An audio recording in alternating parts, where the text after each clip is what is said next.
welcome to Storyboard. I'm Shibani Gharat. In a special chat, Navin Khemka, CEO of EssenceMediacom's South Asia, speaks about the year gone by for this youngest agency under GroupM. What is the action expected around the festival season? And as the healthy competition within the top three GroupM agencies, Mindshare, Wavemaker and EssenceMediacom continues, where does EssenceMediacom stand in terms of rankings and new business acquisitions? Listen in. Naveen, it's been like more than a year since, the merger happened between Essence and Mediacom, since you took charge of the newest agency and the youngest agency under GroupM. Tell us, how have you brought all the pieces together? The people, the business, streamlining of clients. How have you done it? How does the agency look like now? If you see some of the scores that we've got, so today, if you see the latest walk rankings that have come out globally, two of my offices today, EssenceMediacom Mumbai office and EssenceMediacom Gurgaon office, have been ranked number 5 and number 9 globally. So that speaks a lot about the volume of work that we are doing for our clients and the type of work that we are doing for our clients. So that's one. The second thing is, I would say, we haven't lost a single client. And given mergers, what happens, there's a lot of changes happening internally, externally. You have less focus on clients, you try to manage your people, but we haven't lost a single client, and we've only added about 20 new clients in the last 17-18 months. About $200 million of new business that we've added, about 1,500-1,600 crores. So that's great progress that we've shown from where we were. And also, if you see globally, as per the latest convergence data, EssenceMediacom was ranked number 1 after the merger. So we are the number 1 ranked agency globally. And in India, for the first time, we are ranked within the top 3 agencies in the country. And all the top 3 agencies in India, as you know, are GroupM agencies. So it's such a fortunate place to be for us as GroupM in India and as EssenceMediacom to be in such a position that we are in today. Very strong and growing really fast. How was the first half of 2024? What were the billings like? We are almost $10 to $12 billion in terms of our billings today, and we are growing. I think the fastest growing agency. Our billing growth is almost 10 to 12%. Our CAGR is about 13% in the last 5 years. Also, if you see my digital mix in my billing is 57%, which is again the highest amongst the top 5 agencies in the country. So if you see, all these indicators are showing that we are growing, my digital mix is the highest, and we are getting new clients, which obviously means that we are really a youngest agency poised for being what should I say? I think a very future-ready mindset. We are already in the second half of the year. We are in the thick of the festival season. What are your expectations going forward? How will it fare as compared to like the previous festival that we saw, which was like a really long festival season? Yeah. I think it's a great question, because I think we are coming at the back of a very high festive quarter of last year. And that was nothing because a lot of categories were coming back, and also because there was the World Cup cricket happening. And the World Cup cricket was happening in the last 2 years, in fact, but last year the World Cup cricket happened actually in India. And it was a 50-over format. The 50-over format is a larger format, therefore more advertising, more room for more money to come in, and so on and so forth. So this year, given that we are already on the back of a large base of last year, I think we are expecting to see about a 6.5-7% growth over last year. While the ADEX this year, if you see, we are looking to grow at about 9.5-10%. If you look at the latest GroupM TY estimates, yes, the ADEX will not grow on the yearly average, but on the overall existing base of last year, it is growing at about 6.5-7%. Also, this quarter is almost about 33 to 35% of the entire ADEX is dependent on this quarter, which is, I would say, mid-September to mid-December, right? If you look at practically the festival season. So almost 50,000 crores of ADEX is actually riding on this quarter. And because of that, this quarter therefore becomes very important for advertisers, for media houses, for the entire consumer sentiment in the country, and so on and so forth. So therefore, we are looking at about 6 to 7% growth is what I would say. Cautious optimism is a term that I think is overused and abused these days over the past couple of months. I'm hearing it a lot from media buying agencies. I'm hearing it a lot from some of the marketers that I'm speaking to. So tell us, Naveen, how are they spending? I think. Are they spending? Yes, of course. I think the worst is behind us. While I know we've revised our NY estimates downwards this year, we were expecting more than 10%. We revised it to 9.5% in our June numbers. But yes, I think the worst is behind us, and the two reasons why I say that. The indicators that we are seeing right now, the rural recovery is on its way back. FMCG is on its track of spending money again. If you look at auto, if you look at the EV sector, they've announced huge price cuts right now. That is expected to boost the EV sector, which is also becoming very big. If you look at the inventory pile-up that has come in the auto sector, they are wanting to get rid of their inventory by already starting to offer great discounts, great promotions on that. So these are all indicators that the market will look up in the next 2-3 months. Companies will want to entice the consumer with offers, with promotions, and whatever indicators that we are getting from our commerce partners, saying companies like, categories like mobile handset or home decor, or home appliances, they are saying that all these categories, which last year did not see such a huge growth, this year they are expecting to see almost a 10% jump over last year. So I would say all these indicators clearly showing and pointing out that this festival season, I think, will be far better than what cautious optimism that people are talking about. And, sticking with the phrase, how does Navin Khemka evaluate this phrase, cautious optimism? What is your evaluation of it? I would say my sense would be to advise clients, to not be over cautious.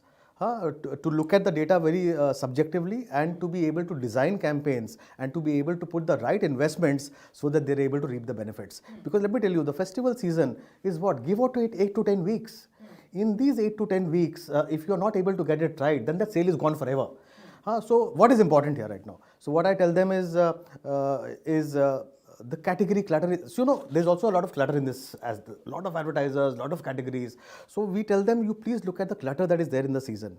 Look at your category clutter that is there in the season. Look at what your competition is doing. Look at what the competing brands are offering in terms of the discounts, the promotions, the other offers that they're giving to the consumers. And then you have to be competitive enough. And if you have a compelling proposition, go ahead and do that media investment. It will give you the returns. So yeah, you need to be very well prepared. And as I said, the window is very short. So therefore you need to be, by now you should be well planned. Where is your focus set out for, the next few months as we step into 2025? Last year when we met around this time, you said, you want to be the #1 agency under GroupM. So watch out Wavemaker and watch out Mindshare. So I think, I think we've done well. Yeah. We've done well, and we are top 3 brands. Yeah. And I would continue to strive to become #2. Yeah. Well, easier said than done. It's not so easy. There's great competition sitting. And I would say the greatest opportunity, as I said, would be harnessing this new startup ecosystem that is coming up. That's a great opportunity as far as what I would want to focus on. It's a really resurgence of the Indian startup economy. I want to focus on that. And I would say the only challenge I would say is today, the only challenge that we face today is to be able to upskill our manpower, because the transformation is the buzzword today, right? Yeah. Every client office that you go to, internally also, every employee wants to transform himself or herself for the new age. So to be able to upskill them, to be able to reskill them is something that I want to also invest a lot of time in, so that it's not only for the short term, we are able to build a great organization, which, is a top agency in the next 3 to 5 years, I guess, for the future. Yeah, so the competitive stance continues. Of course. When I spoke to PK at the start of the year, he said there is healthy competition, but it's good for GroupM overall. Of course. I think it's a great team, and this collaboration is what has got us still here. And I think it's our collective effort and the collective collaboration that we do will take us into the future. So yeah, I'm really looking forward to it. Great, all the best for that. Thank you so much. Thanks for joining us. Always a pleasure, Shibani. It is time for a short break. On the other side, we have Abonty Banerjee, Chief Operating Officer, Digital and Marketing, Tata Capital, and cricketer Shubaman Gill speaking about their new campaign, Mitaye Faasle. Welcome back. In their new campaign, Mitaye Faasle, Tata Capital embarks on a journey to highlight the real-life challenges and aspirations of their customers. Featuring Indian cricketer Shubaman Gill, this new campaign elevates their message of financial empowerment and support. मैं और आप, कोई फर्क नहीं है हम में। 6 needed of the last ball. जब ताक लेते हैं अपनी मंजिल को, तो उसे पाने के लिए कमर तोड़ मेहनत करते हैं।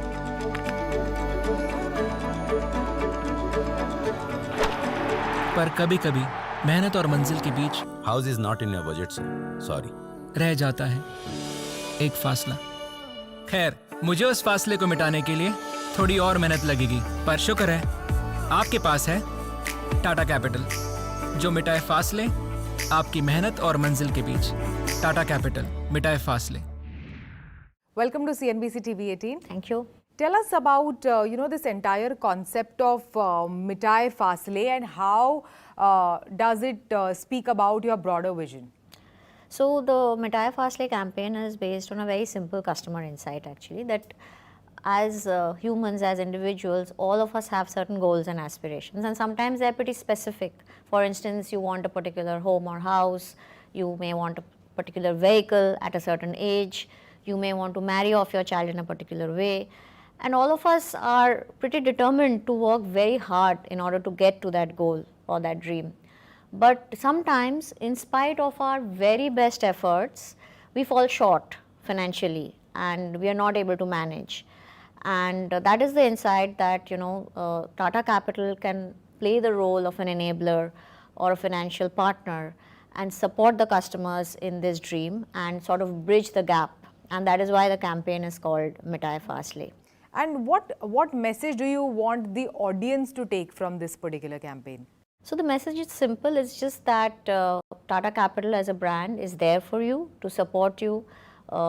We would like to be an enabler for you, and as a customer, you should not get disheartened by small financial troubles and worries. That is really the message. And the campaign, in this campaign, we've of course used our brand ambassador, Shubaman Gill, the cricketer, and we've sort of drawn parallels of his stories and struggles as a sports person who's also trying to reach his goals with the struggles of the common person.